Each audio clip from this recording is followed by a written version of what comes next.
Thursday, May 22nd, 3:20. Let's Friday afternoon talk quick about the market. Some of the names I'm looking at go from the S&P up about 0.5%. SPY's right at that key 586 handle. Hopefully we get a close above that. But bumpy morning, stocks open in the red. I was talking about on the Rant early this morning.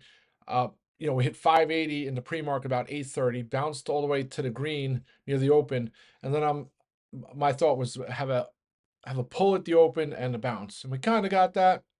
Markets found some selling down to about 936 and up to highs at 10 o'clock, then back to lows 582 or so by 11, and then it's just been melting higher ever since.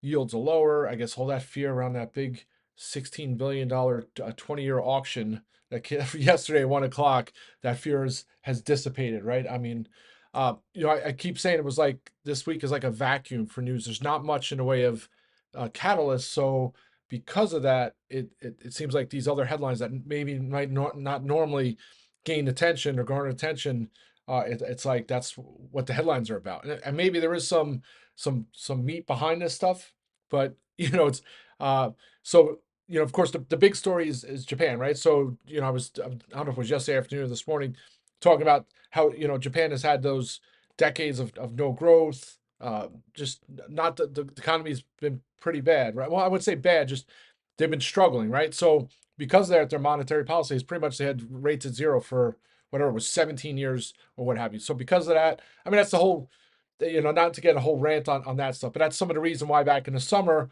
when for the first time in whatever many years, Japan finally raised their rates back in the spring of last year, and then it kind of like started a snowball rolling, and then in the summer the yen appreciated like 10 or 15% against the U.S. dollar. So when that happens, usually it's like reverberations around other asset classes and things like that. And supposedly because the yen had strengthened so much, folks who had borrowed using the cheap rates in Japan and then went and bought U.S. assets to get a better yield, whether it be from U.S. Treasuries or equities or whatever.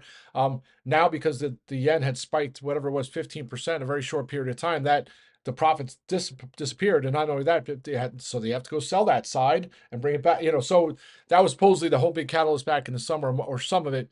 And now they're saying, oh, so it was funny. I posted a piece. It's a nice read. I think it's always important to have all views, right? I mean, whether you agree or disagree, it's good to be open to read to different viewpoints. Otherwise, you're just stuck in your little echo chamber of whatever it may be, and at some point, that's not, to me. That doesn't help, right? So, nice little piece of balance. It's time to worry about the Japan and the yen carry trade again, right? So, maybe some truth to this. I don't know. Again, it's writing the same similar stuff. Talking about all of a sudden, as yields start to rise, people try and create stories to rationalized moves, and some of it might be accurate, but some of it obviously is the fiscal situation in the U.S., so it gives folks a little pause there. Some of it's the Moody downgrade, and it's all that together. And yields were rising back in the election too, so I think it's some of it's the policy. So we'll have to see how it all shakes out. DEFCON 5 for me is 5% on the 10-year, right? That would be the when you kind of like start to wave the warning flags of okay, we might be past the point of no return, and that's when things could get interesting. So anyway, so the playbook this morning, or at least what I was looking is possibly a gap down. If we did and broke 580 or so, I would have got some more SQQ calls, and then 577 would be the next big stop. Thankfully, that didn't happen. So once we started to bounce early morning, I went and got some spec lottos on MDB, and then I closed the rest of the SQQQ calls so I don't lose the profits there.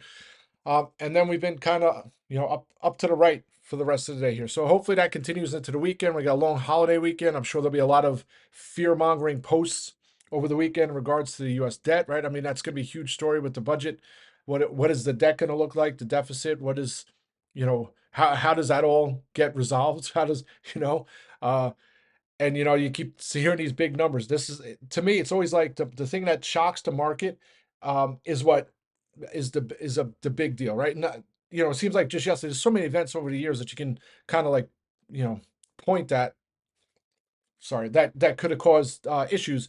But one that brings to mind is when, it was like one morning, or I don't know if it was the overnight, all of a sudden the Swiss decided to unpeg the Swiss franc. For years, for 5 years, they said, okay, we're going to keep our currency 1.2 to the euro, right? And they're going to do whatever it takes to keep their currency at exactly that mark. So whether it's buying other currencies or whatever it is. So I mean, you call that to me that's like manipulation, but it's not. But because their situation compared to the rest of the eurozone and Europe and other countries was they were fiscally responsible, no debt for their sovereign debt, things like that. So their currency would appreciate, and because it appreciated so much, it was actually becoming a detriment to the economy. So they said, we're not going to let it appreciate anymore. We're pegging our currency, right? So they did that, and then one surprise announcement. So it was 2016, 2015. They come out and say, oh, we're unpegging our currency, and it just caused like shockwaves everywhere. I remember like waking up and the futures down like 3 or 4%, and I look at it, I said, wow, this is not good. People got blown up, right? So a lot of people did some trades based on the fact that this currency expected to stay at 1.2. It's almost like stable coin with that issue a while back that blew up some things. So that's an event that's like not seen, right? It's like almost like it could have been a major black swan event, but it was a mini black swan event. And so I remember some videos of some people coming on saying, "Oh, we blew up our fund. We're done. I apologize," or whatever. Uh, but those are events that happen that you can look at and say, "Wow, the market didn't see that coming. It came out of left field, and it was nasty."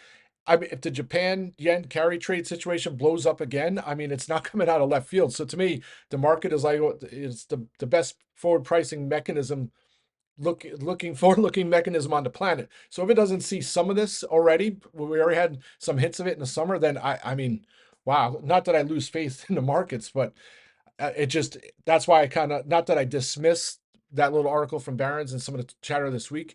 You just got to see some more as we go on, and it's like, all right.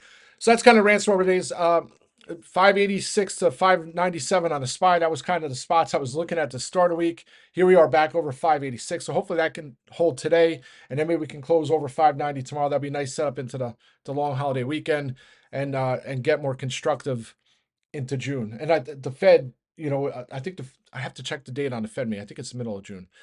All right, so now just really quick on individual names, and Deck reports earnings after the close today. I thought I posted everywhere, but I actually posted my trade on the public Twitter feed, and then I went to look. I said, "Whoa, I posted. Should have been in the private Twitter feed." But I was looking at the start of the week. Well, actually, last week too, getting some calls into earnings for premium build. So I waited. Monday, deck didn't look so good. Then Tuesday, it started to break and it looked like 130 was going to hold. I went and got some spec lottos, some weekly strikes, and then sure enough, it goes from 130 all the way down into the low 120s. And yesterday, I thought, oh, I'm just going to ride these into earnings. And then today, it's up 2%, but the premiums are coming back into the calls where my strikes are even. Actually, they were green for a little bit. So I'm looking at the risk reward. I think the implied move's $15 now. Do I have it up here? I don't even know if I have it up here. So you take a look at stocks at 125, 126 here. You're talking 141. So it's no $16 move, $16 implied move, whatever that is, 13%. So if it does even do that move, the 160 strikes are going to get destroyed, right? So I need a tremendous move. If I had the 150s, maybe I would hold them, but I think obviously if it has a huge beat and raise and the stock goes bonkers and it's up 170, 180, I'm going to regret it. But I look at the scenarios playing out. I think there's a very slim possibility. Don't want to see those, especially the fact that I was able to close them out to cover the costs. Like my plan was to either ride the premium, cover costs, and then ride into earnings, or close them out if I couldn't. And so scenario number 2 is playing out. I'll close them out. Risk.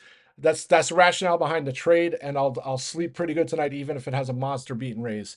And especially in this environment, one of the other things today is Ralph Lauren reported earnings this morning. I'm like, wow, this is gonna be a gap and go, and it's kind of fizzled. So I'm like, maybe Deck has the same situation. You had Nike news yesterday. I thought maybe that was it for Nike. So, on the flip side, there's been M&A in the space where we have the Skechers deal. Then you have Dick's buying Foot Locker. So that whole foot apparel sector, I mean, you would think, all right, so that's the thought process there. So I close those out flat so I can rest easy, and I'll use that. Maybe I'll get some lottos tomorrow at the open if find if it's bouncing or what have you. All right, so that's Stack. Here's GameStop finally breaking out multi-month lows. I think 30. The earnings high was 29 and change, or I think it was 29 or 30.46. Then you have at the start of the year, I think it's 32.07. Right, so those are the key spots. If you can break those levels, I think it's off the races. My June strikes are back in the green.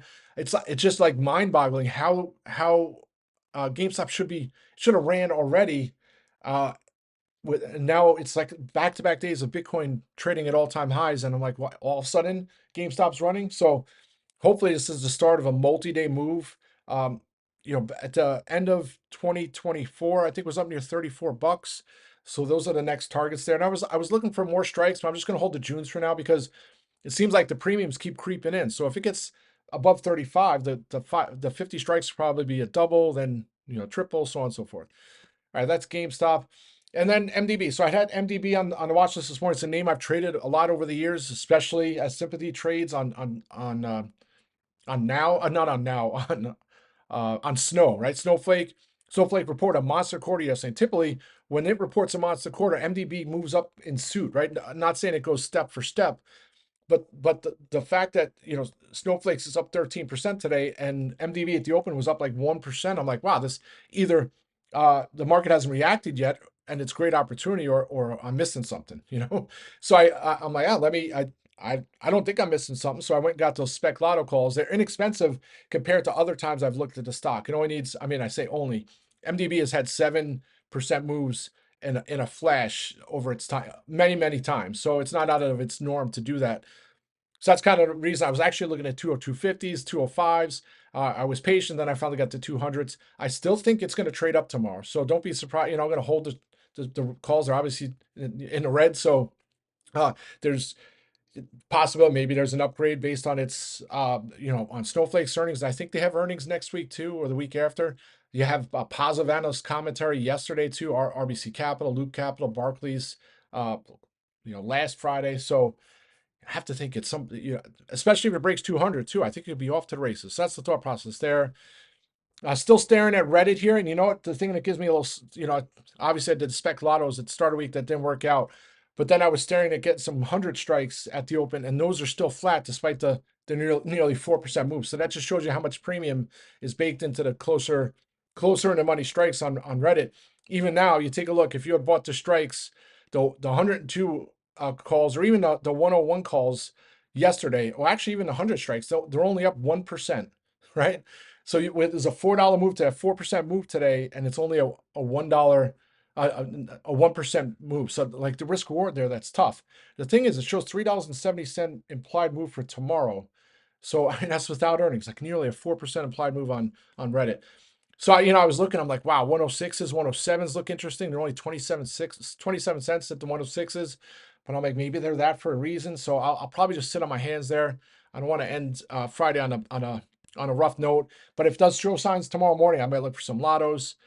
And Solar Edge. I mean, how I can't really wrap my head around this. I mean, it's the expiration of these subsidies and incentives, and uh, all the initiatives that were put in with the last administration that were supposed to expire in 2032. Looks like they snuck it in the bills, and it's going to roll out around 2028. So some projects, things like that, if they don't get started soon or whatever, it might not get the incentives. And I'm just surprised that it's taken. I mean, Enphase is taken on the chin too, but it's down 25%. Just so I put it on a watch list. I'm probably just one of those names. I got to take off. I got to take off the main watch list for now and not watch. Otherwise, I'll be tempted to get some calls because just the huge short interest. And maybe I'm wrong, right? You always got to say, hey, maybe I'm wrong with a trade, but I figured at some point it was going to catch fire and break up near 30 bucks. I'm not saying it still can't happen. I still have the freebie Junes. Obviously, I would love it to happen. Maybe there's some M&A or an analyst upgrade or whatever that kicks it, but very disappointing there.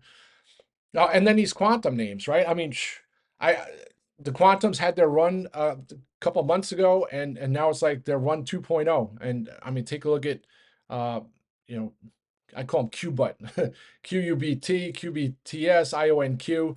It's tough, right? I mean, I looked at these back earlier, and I mean, it's like Plantier, PLTR. I remember looking at last year; it was like a $20 stock, and I look and I'm like, this thing trades like 50 times revenues, and it's not like it's $100 million market cap. It's like a $30 billion market cap, and now it trades 100 times revenues, and it's a $300 billion company. So I would probably, even if I was in those calls, I probably wouldn't. I didn't have the conviction in that name. Maybe my due diligence, whatever, kept me away. I wouldn't have held for the entire way up. And it's similar with some of these other names. You take a look at INOQ. it does like $50 million in revenue and it's $11 billion market cap. So it trades 200 times revenues. Obviously, it has its growth. And, you look at a CEO, he says, oh, we should be bought out for $100 billion or whatever. I don't know that story well enough to get in it. So I'd rather miss a trade because I don't have conviction than get some FOMO, get in and just get pummeled. So that's kind of the thought process there. I think that's it. I'm out of breath. Let's have a great day, folks. I'll be back. Rock and roll.